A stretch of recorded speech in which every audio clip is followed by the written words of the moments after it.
అయితే ఇచ్చేసేవాళ్ళు. ఇప్పుడు చెన్నారెడ్డి గారు ఉన్నారు ఆ కాలంలో. మీరంతా మద్రాసులో సినిమా వాళ్ళందరూ సన్మానం చేస్తే మీరంతా ఇక్కడ ఉండడం ఏంది, నేను ముఖ్యమంత్రి అయిన తర్వాత మీరందరూ అక్కడికి రాండి అని 89లో వాళ్ళందరినీ స్వాగతించి ఈ ఫిల్మ్ నగర్ అయితేమి, ఈ ఫిల్మ్ నగర్ సొసైటీ అయితేమి అవన్నీ ఆయనే ఆ స్థలాలు గిలాలు ఇచ్చి అందరినీ తీసుకొచ్చింది ఆయనే. ధర్మంగా చెప్పాలంటే మీరు ఇక్కడ ఉండడం కరెక్ట్ కాదని చెప్పి ఆయన తీసుకొచ్చాడు. ఇప్పుడు ఏం జరుగుతుందో ఏందో అనేది కూడా ఇప్పుడు ఏదో జరుగుతుంది కదా, జనం ఏదో మాట్లాడుకుంటున్నారు కదా, వీళ్ళు సినిమా వాళ్ళు వెళ్ళిపోతారని. వీళ్ళు వెళ్ళరు.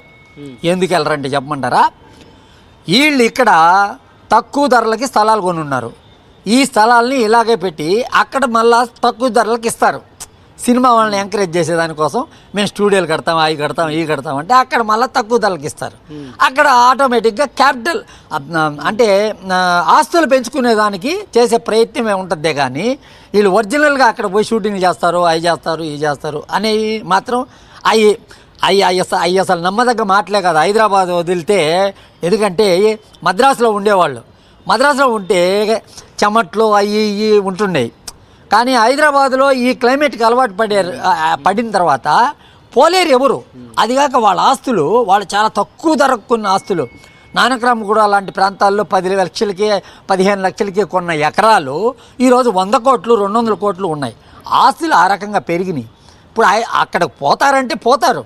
అక్కడ ఆల్రెడీ రామానాయుడు స్టూడియో ఉంది వైజాగ్లో, అక్కడ పోతారు. కానీ తక్కువ ధరలకి గవర్నమెంట్ ఇస్తుంది కాబట్టి తీసుకుంటారు. పూర్తిగా అక్కడికి వెళ్ళిపోతారు అని చెప్పం. మీకున్న సమాచారం, మీ అనాలిసిస్ ప్రకారంగా సంధ్యా థియేటర్లో ఆ మహిళ బాబు ఈరోజు హాస్పిటల్లో ఉండడానికి కారణం ఏదై ఉండవచ్చు? ఇక్కడ పోలీసు వాళ్ళు తప్పిదం అనే